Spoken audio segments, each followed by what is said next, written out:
Hey, welcome to episode 36 of On the Offense. I'm Jeff, that's John, and Hi, we're folks. here to entertain and enlighten you today. I'm going to turn it over very quickly to my colleague, John Clendenning, to kind of give you the context of why we chose this topic and what we bring to the table. John? Hold on. Before we do that, you just said we're going to enter. You are fired up. You're fired up. I am fired up. I like it because you're excited about this topic. I am. I am. I've got a couple gems off here to the side that I can't wait to talk about. Well, so Jeff has just said that we are going to, what did you say? Entertain and enlighten. Enlighten, I think maybe enlighten and entertain. I don't I, know. I agree. I think we're going to do both. We're certainly going to try. So this we've got a fun topic for all of you, which is international marketing and communications, global marketing and communications, taking messages across borders. It is not for the faint of heart. Is that right? So, all right. So the reason we thought of this let me back up. As a sports fan, right? Those of you out there in on the offense land know that Jeff and I are big sports fans. And hello, Tucky. My dog is here. Summer is always that time where there's lots of non-U.S. events on the sports calendar. July, especially Wimbledon, which is fantastic. I love Wimbledon. The British Open, British which is Open. Watch past, that. this past week. In fact, Wimbledon, British Open were 2 week, actually 3 weekends in a row because Wimbledon was over 2 weekends. And a couple Uh, of those was World Cup, which was here. and Very more than ever, international now. exactly, more than ever, this summer was the World Cup. And so Jeff and I have had kind of globality, if you will, on our minds all summer. Is that a word? It is. It is Okay. now. It is now. I think it's a word, globality. So I took a trip last over the past 2 weeks. I was gone for 10 days from the 10th of July to the 20th of July with my son Cameron. Hi, Cameron. Hi, Cam. Let's assume for the moment he's going to want. Say hi to Cameron. Hi, Cameron. So Cameron and I took a trip, and this was a true father-son, once in a lifetime, 10-day. Kind of a long story as to how we arrived at it. It started out being a precursor to a summer school program he was going to go to, but long story, it ended up that he and I were able to spend 10 days, just the two of us together in Europe, mainly Germany, almost all in Germany. We were in Poland for a little bit, and we were also in the Netherlands in Amsterdam for a little bit. And it was just a really special trip. The coolest part was this was Cameron's first ever trip to Europe. It was just really cool to see kind of his wonder at Europe, the magic of Europe for the first time he'd ever seen it, right? Some of you know I spent many years at Siemens, and a lot of those years were in Cameron's formative years, and he heard me on many a conference call on the way to carpool with many German people with German accents, and early in the morning in Texas, mid afternoon in Germany, good time for conference calls. And so, for many years, he had wanted to go to Europe, especially Germany, and we were able to figure it out. And he had things he wanted to see. I had things I wanted to see. Now, the one thing that he and I equally wanted to see very badly. Okay, you ready for my prop? I don't know. Am I? I think I Oh, I know. I know what it is. I No, know what it this is. one's fairly benign. So here it is, an actual piece of the Berlin Wall. Now that's cool stuff. That is cool stuff. I bought it in a souvenir store at Checkpoint Charlie, which was another cool thing to see, right? I'm assuming this is real. Well, Um, is there a made in China label on the back of it or oh, no? oh dear, I did not. There is. No, I'm kidding. There's not. It's no, there's not. There better not be. Um, so it's cool to have a piece of the Berlin Wall, and that was powerful to see the Berlin Wall. But so he had other things he wanted to see.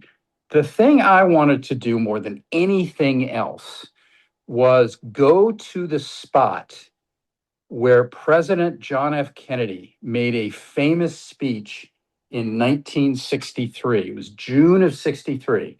So there was actually a lot of stuff about it last month on Facebook and LinkedIn about scenes from his famous speech, which he delivered from the front steps of the city hall of what was then West Berlin, because the wall had divided the city, and he was, of course, on the West Berlin side. The city hall, Rathaus Schönberg. I'm sure I messed up the first word, especially, but that is the city hall of what was then West Berlin. And it's a very famous speech. For those of you who've seen it, you already know where I'm going with this. His famous line, which I'll repeat in a moment. But why did he go there in 1963? Well, the Berlin Wall had just been erected 2 years beforehand. The war had ended 18 years before JFK's speech, right? It's not like the wall went up right after the war. It didn't go up till 1961. And it had just gone up 2 years before, dividing the city into East and West, and basically rendering Berlin as the global symbol for this epic fight between freedom and communism, right? So he had gone, what he of course was he knew where to speak, when to speak, how to strike a chord. He was a showman, right?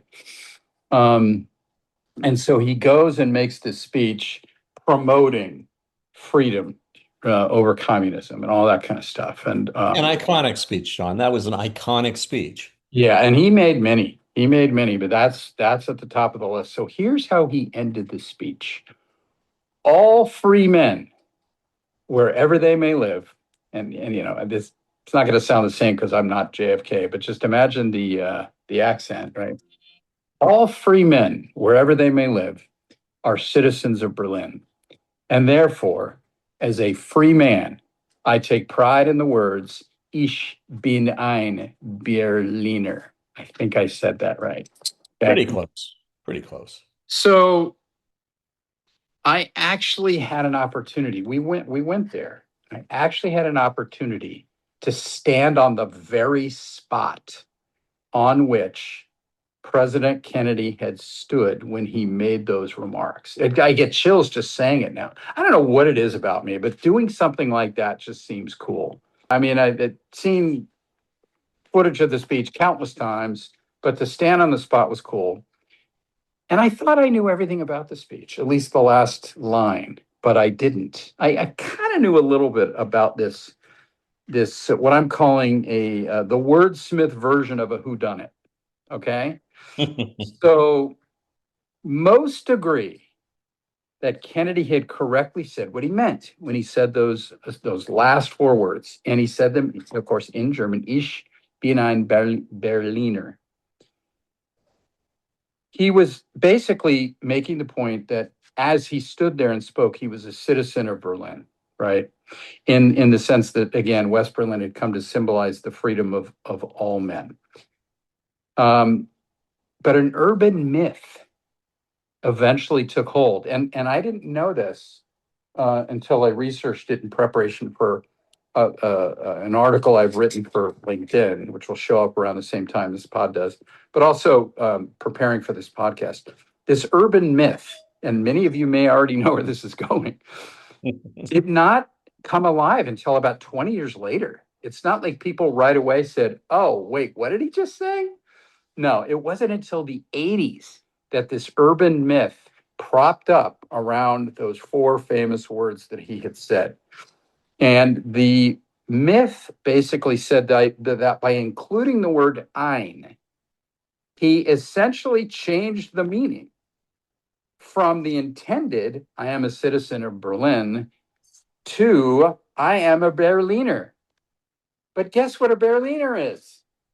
It's a jelly donut. It's a jelly. A Berliner is a popular German pastry. It sounds like a bear claw. It sounds like the German version of a bear claw or some sort of popular donut.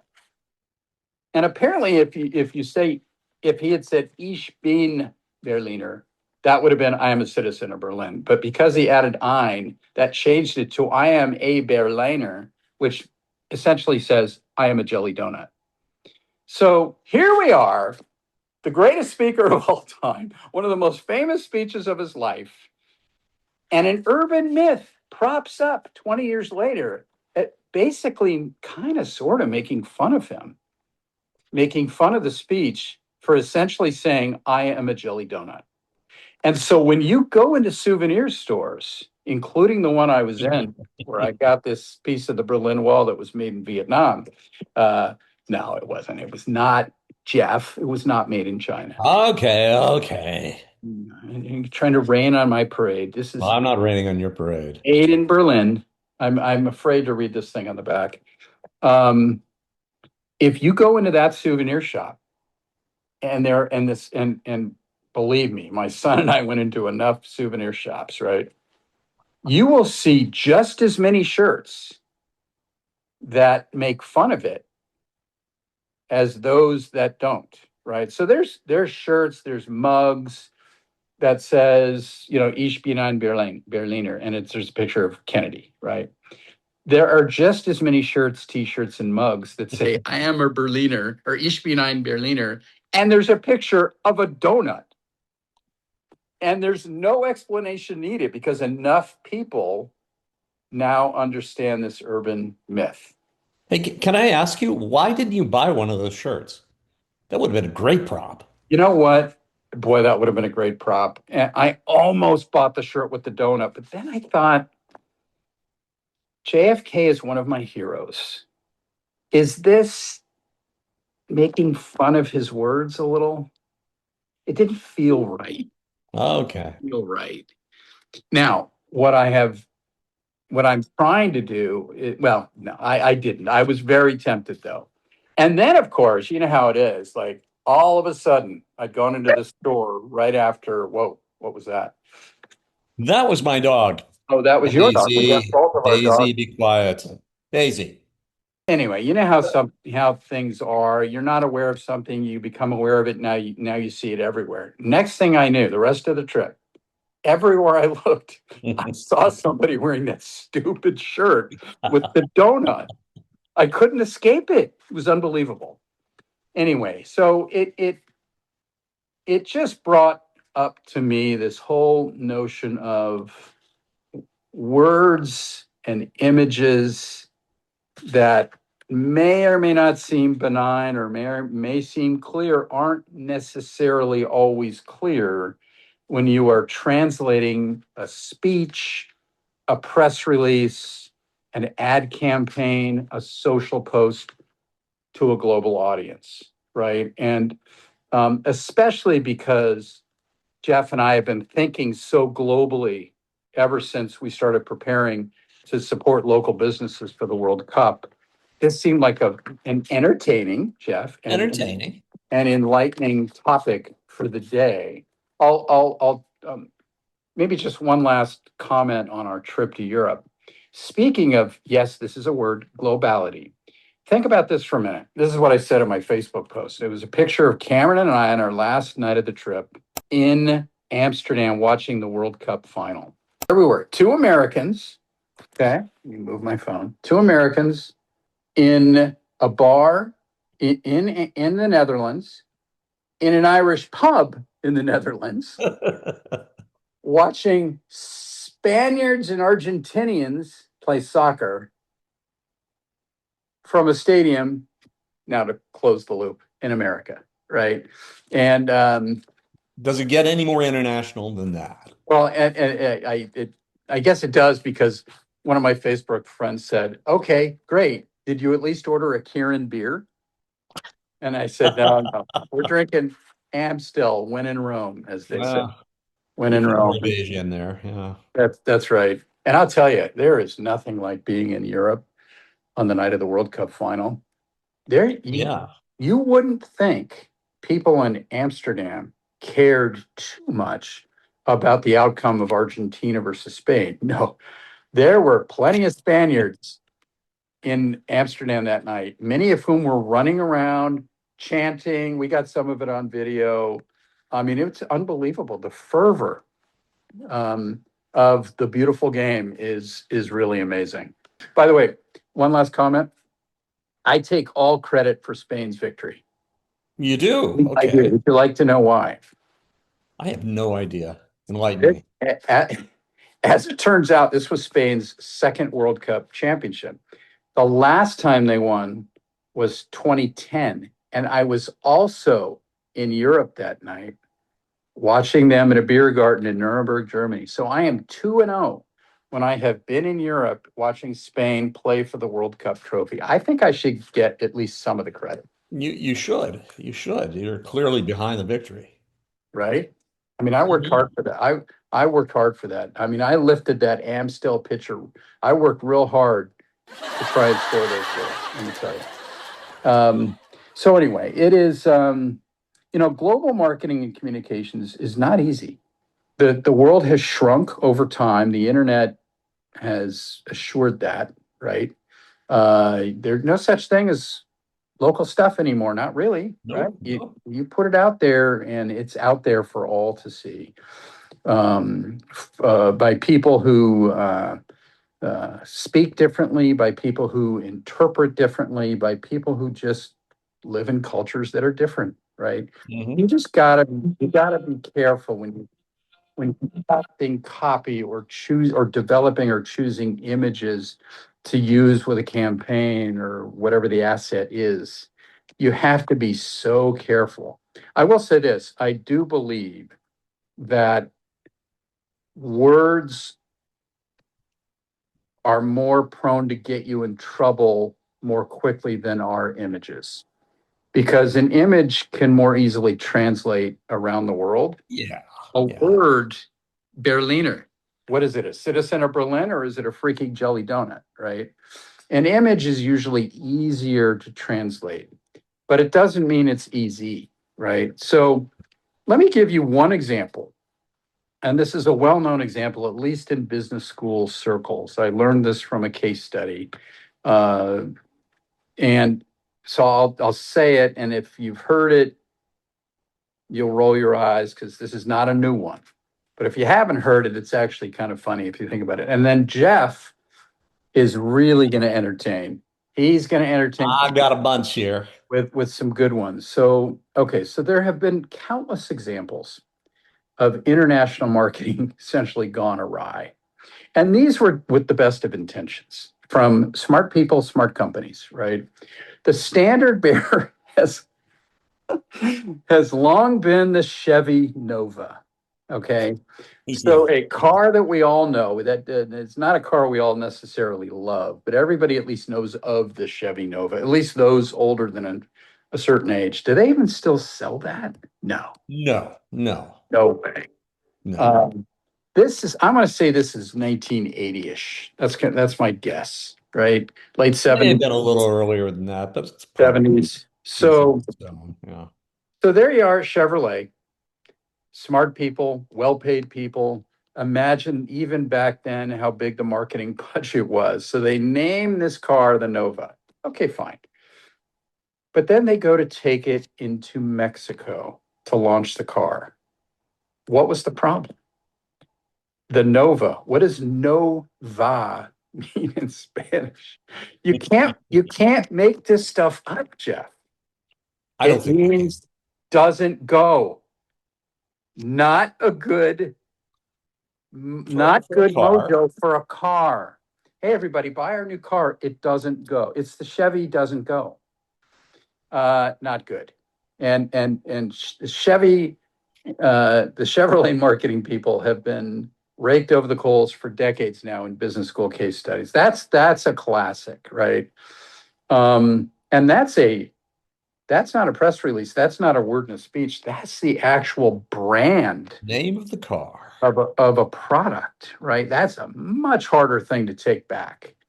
Um, and then I've got one other one because I don't want to make it sound like it's always US out. Sometimes it's the other way, right? Hmm. It's just too easy to pick on the Chevy Nova because it's such a classic example. But how about something that was deemed okay outside of the US, but not so within the United States. And and this is something I have included in some of my lectures at UNT, Dunkin' Donuts, right? By the way, Dunkin' Donuts are everywhere in Germany. Unbelievable. Everywhere. Even the Berliner? We have a You know, it Dunkin' Berliner? did not occur to me to go in there and ask for a Berliner. I should have done that. But I have a large non-fat latte and a Berliner. I should have said that. Um, Dunkin' Donuts ran an ad campaign in Thailand. This is about 10 years ago. So not yesterday, but a hell of a lot more recent than Chevy Nova, right? The focus of the ad was to promote the company's new so-called charcoal donut. You probably already know where I'm going here. Okay. It's a chocolate donut. Okay. They wanted to promote it in Thailand. Okay. The problem with the ad was that it featured a model who, by the way, was the daughter of the Dunkin' Donuts CEO in Thailand, appearing in blackface, Ooh. which ain't funny, right? And now the ad was out there, it was in the public domain in Thailand. Was anyone having a problem with it? No, they were not, at least not according to the many articles I've read on this. But then the ad got posted to Facebook. Mm. And we all know what happens when something goes on Facebook or any other social channel.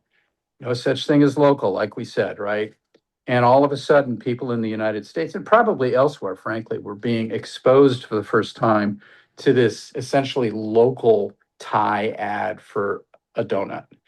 A lot of donut discussions here, Jeff. That's just occurring to me. I'm getting kind of hungry for a donut. Yeah, it makes me want to go get a donut. So, what was the result? A, people complained. B, the CEO of Dunkin' Donuts Thailand refused to apologize at first. His point was, no one cares here. This is only meant for Thailand. But it's gone global now, right? The horse has left the Yeah. barn. You've offended people. He eventually then, yes, had to apologize. And eventually they pulled the ad, right? I understand the point. No one's having a problem in the market for which the ad was intended. My point, however, that counters that is these days, you shouldn't be in the business of offending anyone, right?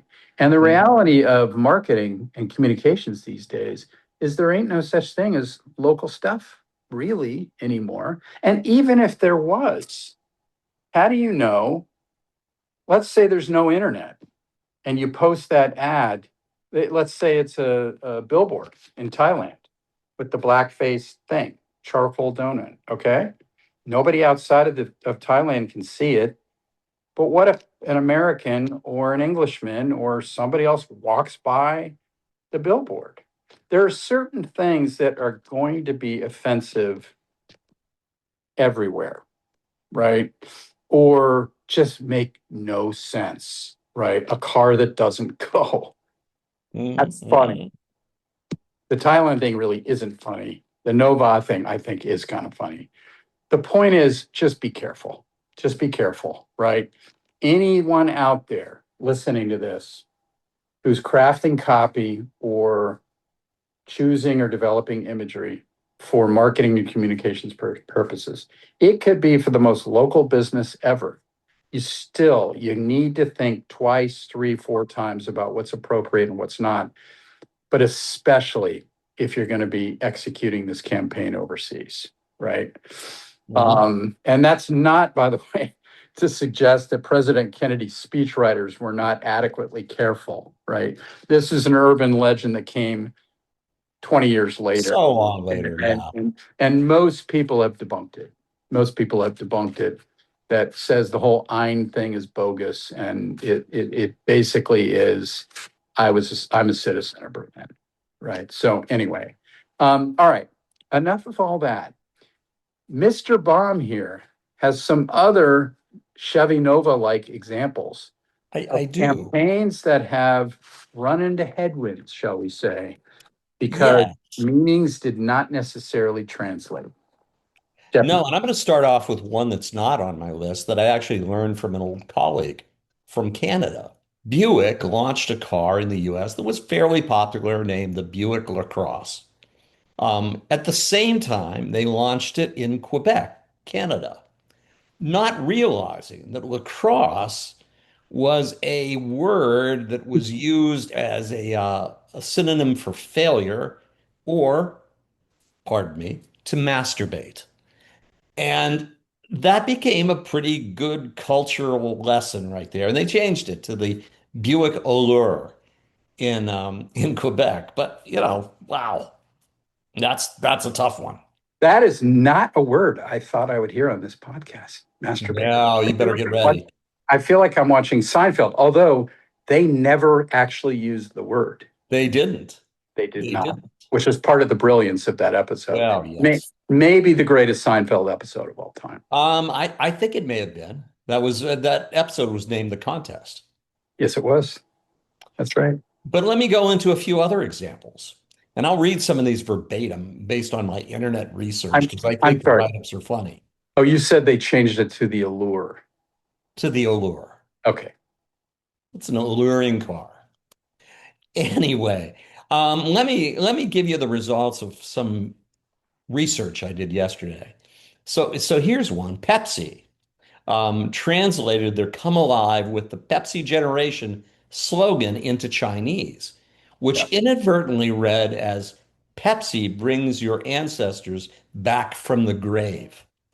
Not that is not a great tagline. I mean, if you want a refreshing drink, that's So- fine, but they're not going to raise the dead. Wow. Braniff Airlines, Braniff Airlines, if anyone remembers Braniff. And if I you live do. here in Dallas, when you go by Love Field, that's where Braniff started its life. God, you're right. Yes, You're yes. right. It's like Tom Braniff Boulevard or something like that. Yeah, yeah. I forget what the name of the Yeah. boulevard is, but it does have Braniff in it. And so they promoted their new luxury seating with flying leather, translated into Spanish as Vola en Curio, in Mexico, actually. Colloquial means fly naked. Not a great tagline. Um, HSBC Bank invested heavily in a global image overhaul after the US slogan, "Assume Nothing," was mistranslated in several local European and Asian markets as "Do Nothing." Well, KFC, not mistranslated, translated correctly. well, that is translated correctly. Yeah. I mean, Not something they intended, of course. yeah, sure. Yeah. Um, Kentucky Fried Chicken, Colonel Sanders, the late great Colonel Sanders. But they brought their famous finger licking good tagline to China, Oh, this is going to be problematic. where a literal translation Uh, initially registered to consumers as "eat your fingers off." Not good, not good. But you do have regular recipe and extra crispy. Um, and then finally, the best. Coors beer. That's the best one. That's a good one. It is a good Eat your fingers off. one. This one's not bad coming up though. Coors Beer launched their Turn It Loose campaign in Spain, Oh no. failing to realize the local translation sounded like a colloquial term for suffering from severe diarrhea. Um, Wait, so hold on. Say it again. which part of it?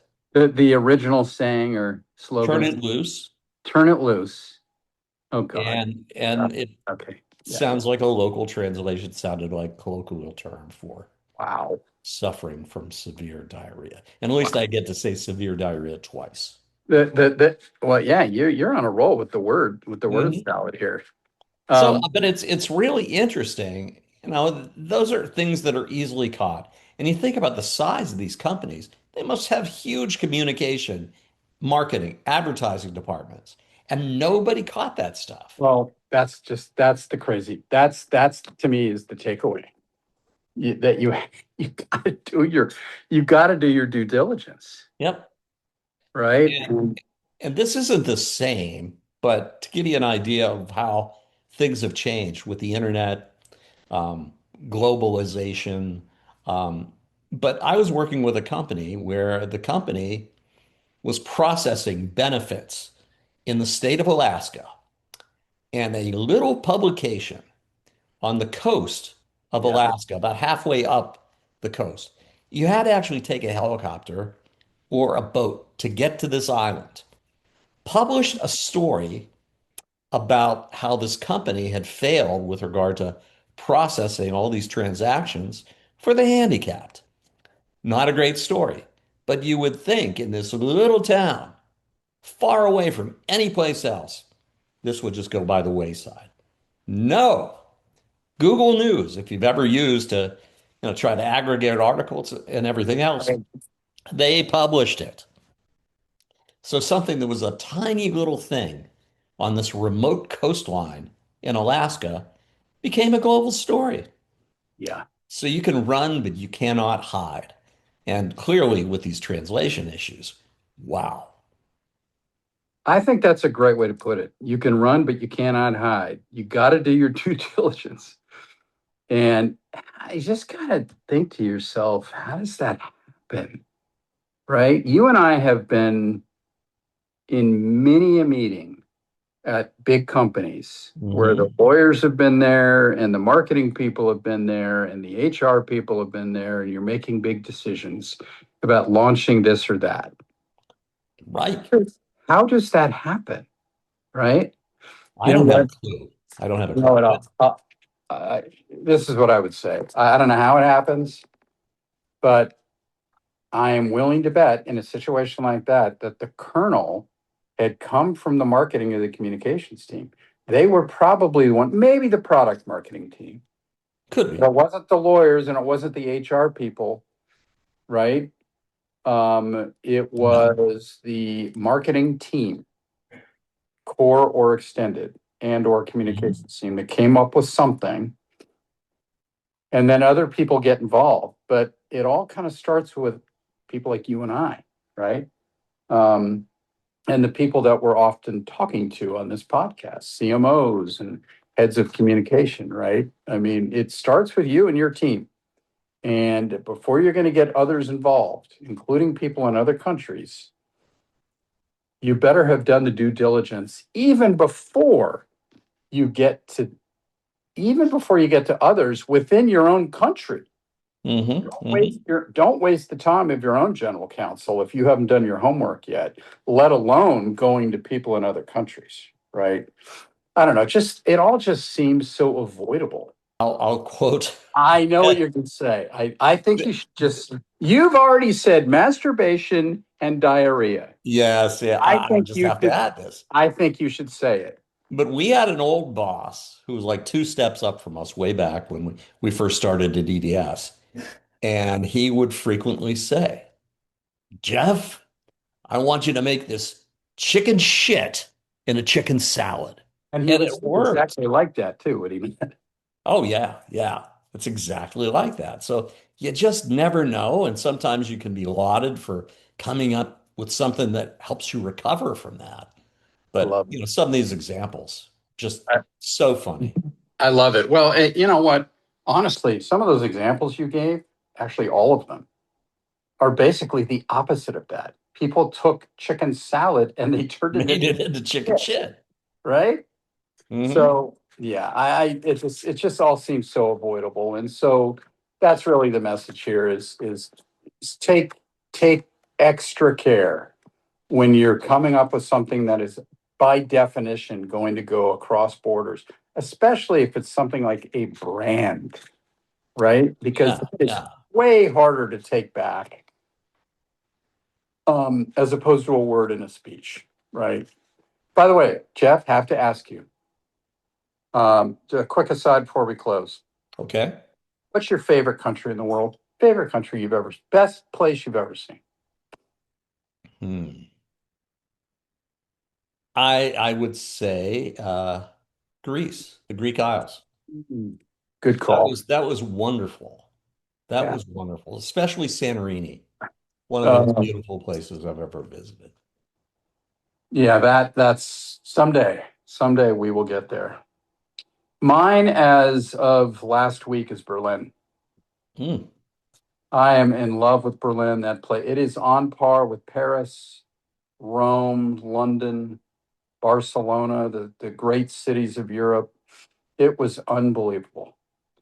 Now, I'm would it have been better had I gotten a Berliner It to would have been top from off Dunkin' Donuts. my sausage and sauerkraut? Yes, it probably would have been. So maybe I'm going to have to, maybe Cameron and I need to plan another trip where we go back and we put some donut stores on the itinerary and Oh, stop absolutely. visiting all these large historical things. Just Nah, focus on the donuts. no need to see that Brandenburg Gate stuff, just leave it behind. Get it done. Exactly.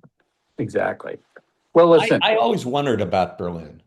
Uh, And I'll tell you why. it's, Okay, so you have this iconic city, but it's plunked in the middle of East Germany. There was no way to get there unless you took a highway that was specially cordoned off, which I think you could from West Germany to get to Berlin. But it was right there, square in the middle of East Germany.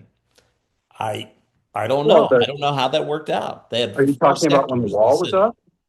When the wall Uh-huh. was up? Yep. Well, I mean, the wall divided Berlin into East and West. I mean, Correct. but the Brandenburg Gate was on the East Germany side. Hmm. I didn't know that till last week. Um, and probably some of the other historical things. In fact, I believe all of them were on the east side of the wall. The Reichstag, where Hmm. the parliament meets, all on the barely on the east side. The wall Right. used to be just to the west. You can almost reach out and touch it. President Reagan went back in 1987 and also made a very famous He speech did. when he said, "Mr. Mr. Gorbachev, Gorbachev. tear down this wall." Hmm. Right. By the way, he said that against the wishes of many of his own advisors who thought it was too incendiary, and he overruled them, and he was right. Hey, if And there he was someone who could communicate, exactly Ronald Reagan could communicate. great communicator. And now, and where he was, so Kennedy was off in West Berlin, probably 5 to 10 miles west of the wall, Hmm. safely west of the wall.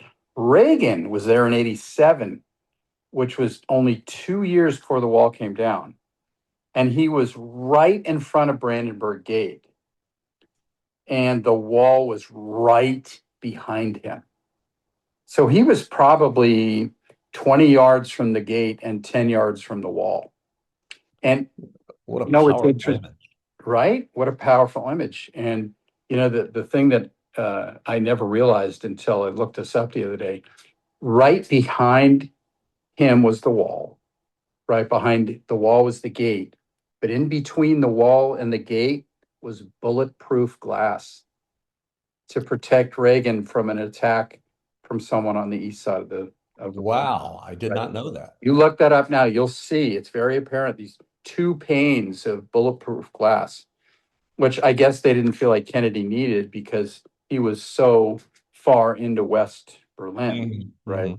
Hmm. Um, but anyway, so it was a great trip for my son and I. We really enjoyed it. I will cherish it forever. It was really special. Berlin, I highly advocate any of you out there to explore it. There is nothing like being in Europe in the summer when these global, largely non-US sporting events are being held. And 4 years from now, if any of you are ever considering the idea of being in Europe during the World Cup, especially toward the end of the World Cup, because we were also there for the semifinals and two of the quarterfinals. There's nothing like it. There's nothing like it. So, anyway, Jeff, you want to close this down? Yeah. Well, as I close this down, though, let me give you one last anecdote that I know about Please. Berlin, not from Please. being to Berlin, but there used to be the Spy Museum in Washington, D.C. It Mm. was a fascinating place. Took you through the history of spying. Oh, wow. And one of the things they had was they had a bunker that was built underneath the Berlin Wall, or at least right to the side of the Berlin Wall, where the British and I think the Americans, but I think it was the British, they'd go under there and they'd run surveillance about what was happening on the other side. Really? Yes. And then the East Germans had a similar bunker under the wall doing surveillance on the other side of the wall. Wow. The issue was that each side in the end knew that the other side was listening. So it Of kind course. of makes it, nonsensical. But anyway, I thought that was kind of interesting. Um, I think that's fascinating. yes. So I'll take you out with these messages here. Well, first, thank you for joining us again.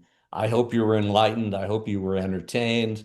I'd sing the Muppets song. That would probably be pretty good here, but I Please. won't do that. Yeah, so thank you for following us.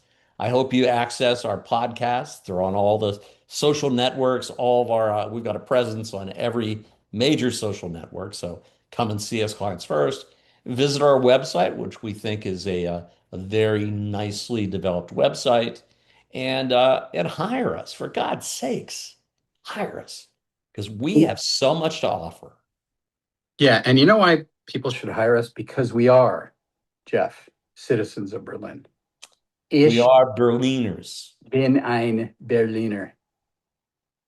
and I will say that I am a donut, You are in your own way. Yeah, my own way. in your own way. I'm Maybe right there. not jelly filled, but I I- am a donut. I'm right there with you. Thanks, everybody. Look at Made in, that. made Look at in, that. made in Germany. Love it. All right. Goodbye, everyone.